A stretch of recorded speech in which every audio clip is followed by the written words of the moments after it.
This is Christopher Moldong of Chris's Storytelling Corner. Today, I'm going to do a manga review for Skip Beat Volumes 5 and 6. Next time, I'll have a manga review for Skip Beat Volumes 7 and 8, and a reading of my fantasy short story, The Witch's Origin. Check out my Twitter page and author's Facebook page. Links to all these will be provided on the description.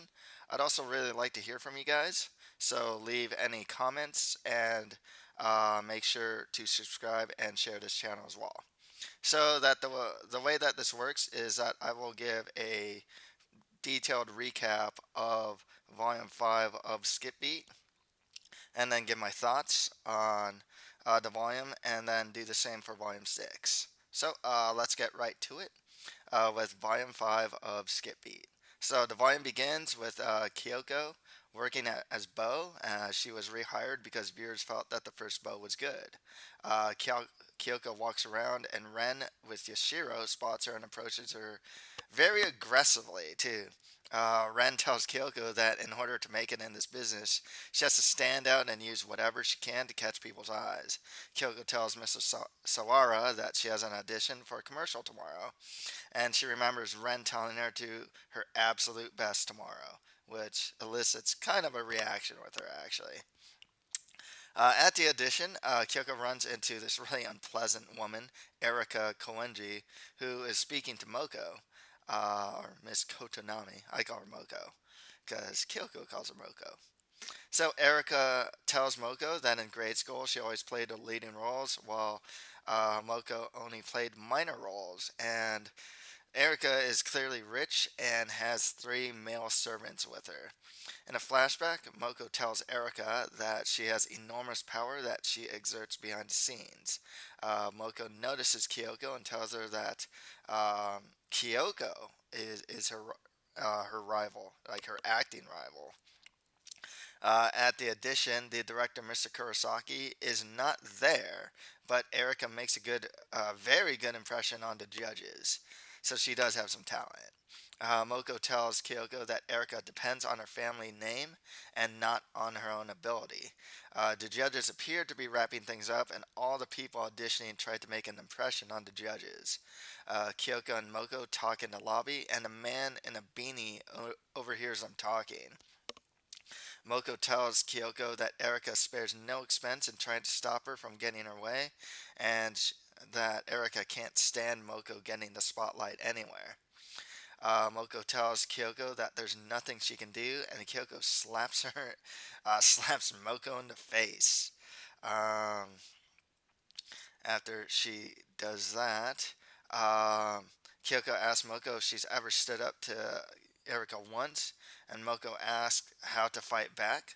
Kyoko tells her that they have to stand out without doing anything and has an idea. So the man in the beanie has been listening in on them the whole time and says that he's looking forward to it.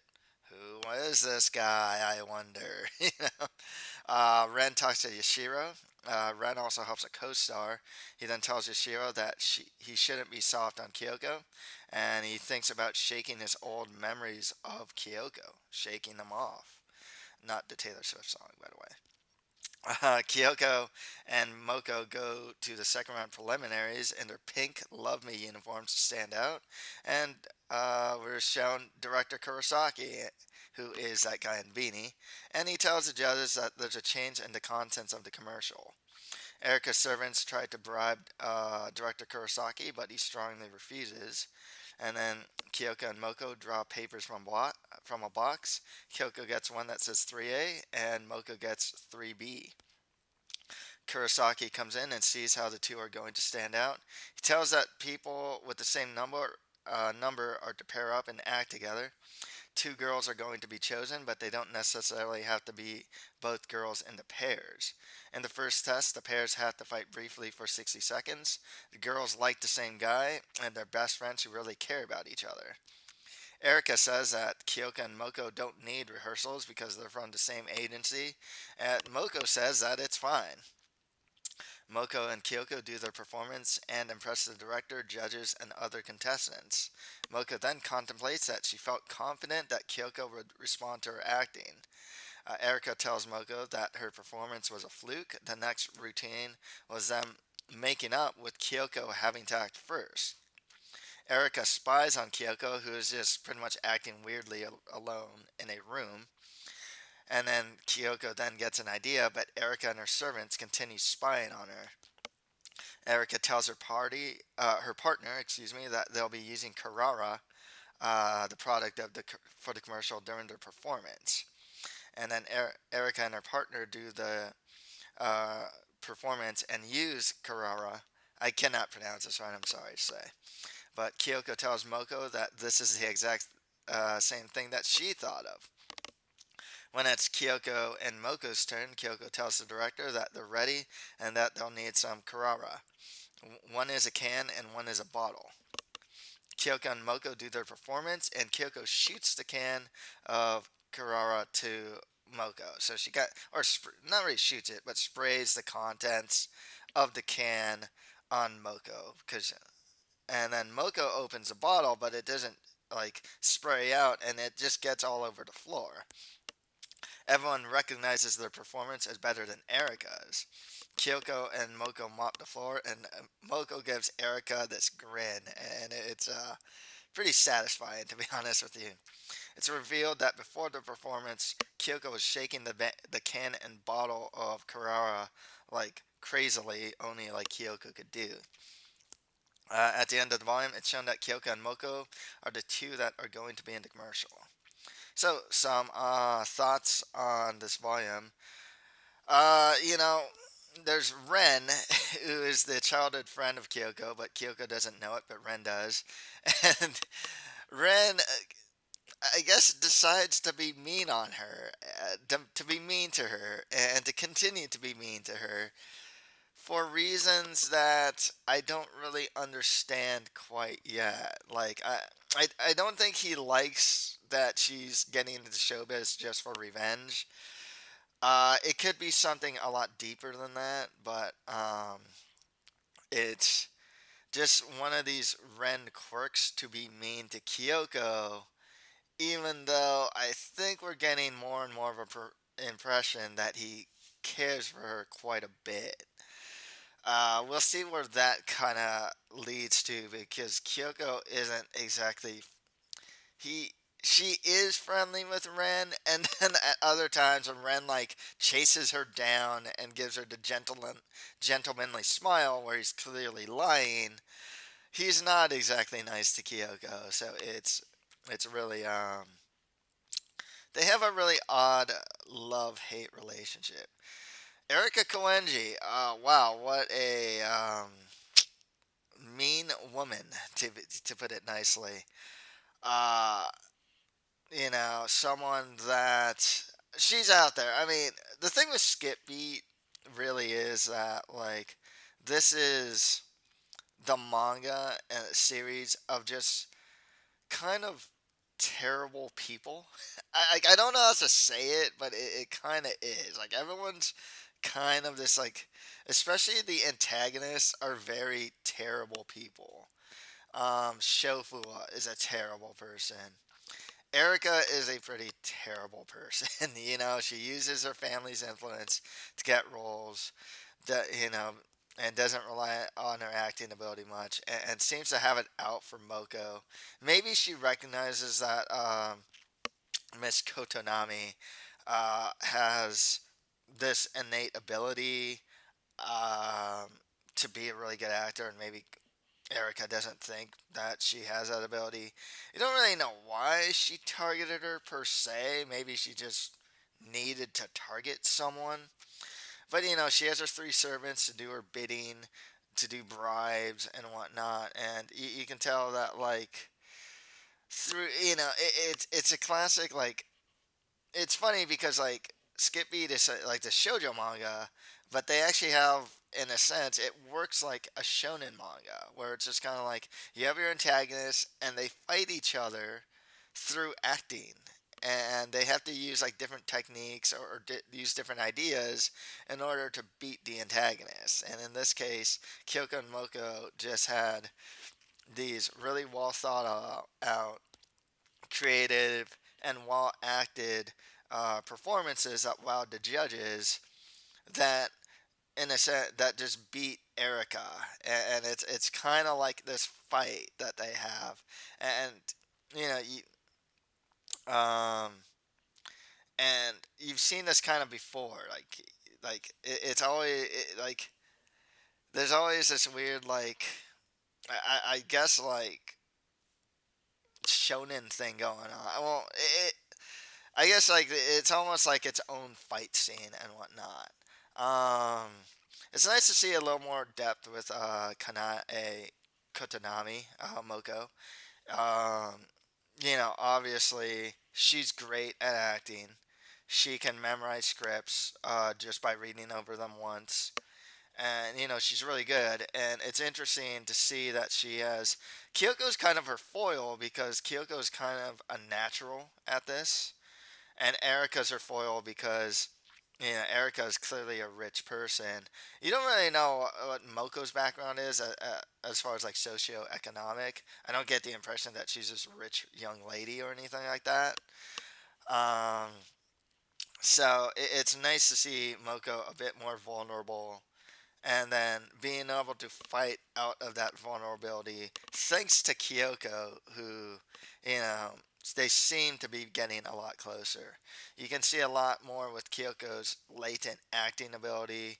It's it's just becoming apparent that everyone says it and she can kind of think up of things on the fly. She just kind of gets acting, and it's kind of going to be interesting because this is, I mean, like I said, the way they set it up too is they fight. A lot of times when an antagonist is presented, Kyoko has to use acting as a way to fight against these. You know, it's not necessarily antagonists too. It's just these. Sometimes it's a situation and whatnot. As she gets better,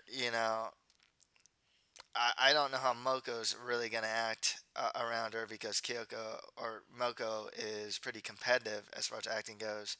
And Ren seems to be a very um, serious actor as well. Uh, we're going into this commercial. This seems to be one of the bigger breaks for Kyoko and Moko. As of right now, I mean, we have like Bo, Kyoko's Bo, but you know, Kyoko and Moko really haven't had like this huge break yet. So we'll see how that kind of goes. We were introduced to director Kurosaki. He, like I said, you have to I'm just kidding. This is what's great about Skip Beat though. Skip Beats are so weird that you have these really eccentric characters, and this director doesn't look like this super nice guy. He honestly has this really uh, you know low grade yakuza type thing going on. But I guess he's brilliant and at directing and whatnot, and really is well sought out. So see kind of like how they interact with him more. And just as far as interacting, just continue to see how Kyoko and Moko kind of interact, because now it's like you got the commercial coming up. They were chosen. Um, Erica's still around.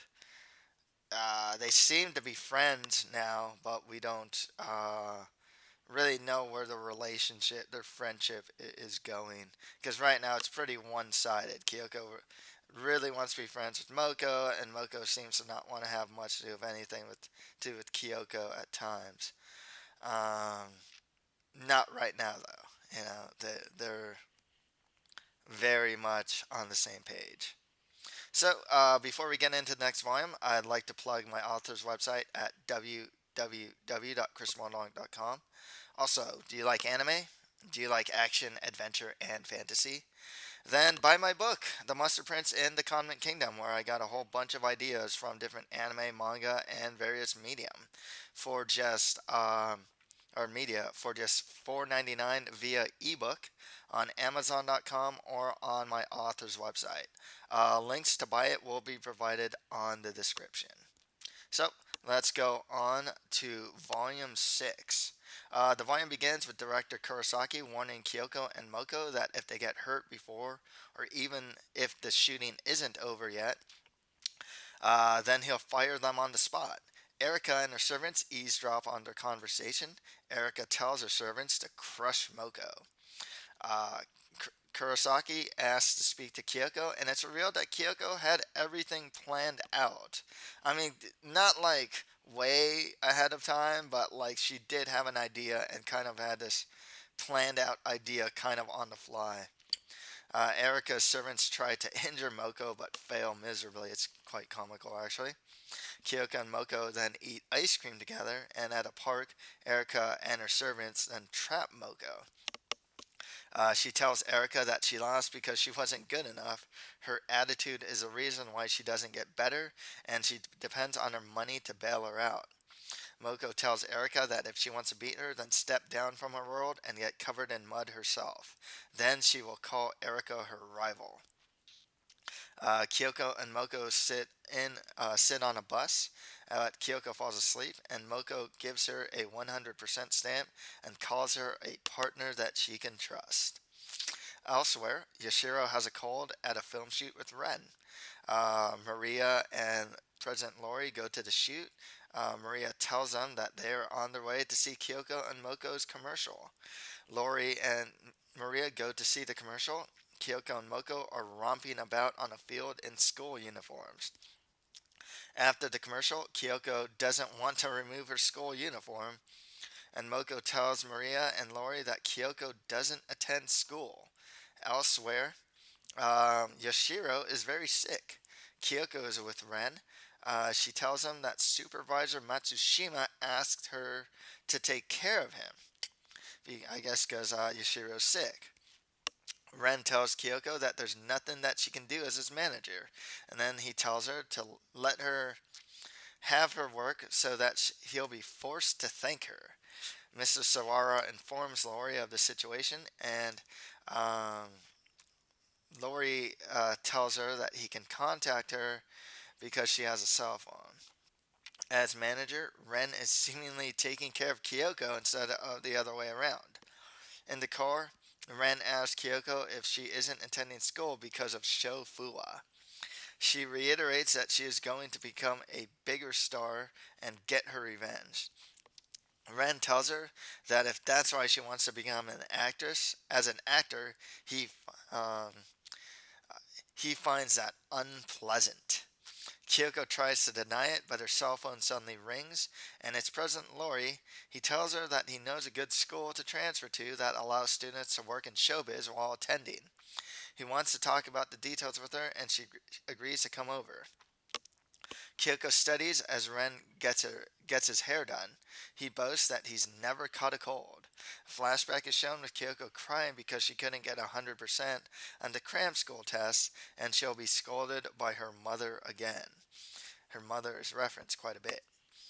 Um, Kyoko recalls that if she couldn't fulfill her mother's expectations, that meant that she was a failure. Um, Kyoko notices that Ren is clearing his throat and drinking tea with sugar and milk instead of coffee or tea straight like he normally does. She tells Ren that he has a cold and he totally denies it, but the next morning, Ren has a 101 Fahrenheit temperature. He then apologizes and admits that he should have listened to her. Kyoko realizes that Ren was mean to her because he believed that she joined showbiz just to get her revenge. Ren has to act in the rain, and he'll keep acting until he loses consciousness. So he has a cold though. So in the first rehearsal room, Ren collapses on top of Kyoko. She recites lines, and Ren just pretty much unconsciously says his lines in response. Kyoko starts to take care of Ren and does a good job with it though. Ren recalls his past with Kyoko. She called him Corn, and she is his image of a Japanese girl. In the present, Kyoko takes care of Ren as he is sick, and he thanks her and even calls her Kyoko, without like the honorific, and actually called her by her first name. Kyoko tries to do her homework but can't because she keeps thinking about how Ren was treating her. Ren wakes up and he eats breakfast with Kyoko prepared by her. At the studio, Ren is reading a script on some stairs, but he has having some trouble with it. Kyoko helps him with the script, and he's surprised by how much she's improved her acting. At the end of the volume, Ren questions if this is what Kyoko's learned only for revenge. So some thoughts. We started the volume with Erica, and she finally gets her comeuppance by Moko, and she's finally told straight because she is kind of this rich, bratty, princessy, condescending woman, you know? And it's kind of nice to see her get her comeuppance by Moko. It was a long time coming. It's something that Erica needed to be told, and it was something that Moko needed to do to grow as an actor herself. Um, I don't know if we're going to see Erica in the future, um, but as of right now, it seems to be done with. Moko can kind of go on and apparently be friends with Kyoko because now Moko Kyoko seem to have a real friendship going on. Moko refers to Kyoko as this partner, gave her the 100% stamp. I don't know if she's going to act so distanced, you know, so aloof around her or whatnot, or act all like super buddy buddy. I don't think it's in Moko's personality to be that way. But now they seem to have more than just an understanding. I would go so far as to say a very seemingly knowing their personalities, it seems like it's going to be a very somewhat uneasy friendship. As far as something that's uneasy, though, Kyoko acting as manager for Ren was not so easy. um, Ren is a he's pretty mean to her. He's very self reliant. He's pretty independent as it is. And so to have Kyoko, who's his junior, helping her out, and isn't actually a manager, is a talento, I can imagine Ren not seeing the value in Kyoko trying to be his manager. Maybe apparently she can prepare meals for him, but as far as managerial duties go, um, it started off where Ren was just taking care of her. Now it's kind of reversed because Ren kind of in a sense had his own comeuppance here. It's like, oh, I can never get a cold, and then he gets a cold, but he's kind of stubborn and so serious about acting that it's like, oh, like I guess he does need Kyoko to help him out because if he did things by himself, he's going to act in the rain. He's going to act and perform his duties until he passes out and goes unconscious. Um, Ren seems to have. This kind of shows that Ren has a pretty high opinion of himself. I mean, it's just like he's quite boisterous and a bit too proud for his own good, and it really came to get back at him when he got sick, and it's a bit karmic in a sense that this proud actor, that's well respected now has to be taken care of by this talento, younger than him, not as doesn't have as much acting experience as him, not a true manager and whatnot, and it's working out. It seems like Kyoko and Ren are getting closer in a sense. He seems to be respecting her more. And at the end of the volume, you kind of saw that as like, wow, he's impressed by her acting as well. So, you know, it seems as we move on to more volumes, the Kyoko and Ren relationship seems to be growing and growing and growing. With Kyoko herself, though, she's kind of growing. She's going back to school. We don't, there's a lot of stuff with her mom. It's like she had to please her mom and whatnot. Um, she didn't go to school because of Shofua, but now that she's going to go to school, um, you know, I kind of wonder, is she gonna make friends at school? Is it gonna be a big, because this, you know, acting such a big part of Skip Beat that I can't imagine it being too involved in the school aspect. I'm sure that we'll see some of it, but um, I'm a bit curious. She seems to be a really good student. And it's, Lori said that, like, it's a school where actors can go to, so maybe she'll run into some other actors or actresses and whatnot at the school and whatnot. I can't really see it being a huge part of the story, but I can sure it's going to be a part of the story. So that's all for today. If you like this, don't forget to subscribe, share, and comment to this channel. Thank you for listening to this manga review. Um, be sure to check out, like, if you haven't seen any of the past manga reviews for Skip Beat, they're all up there. I have volumes 1 through 4 up there. Nagima, UQ Holder, Rave Master, Death Note. Um, there's a lot of manga reviews out there. So yeah, make sure to check those out as well. So next time I will have a manga review for Skip Beat Volume 7 and 8 and a reading of my short story, The Witch's Origin. Thank you, and until next time.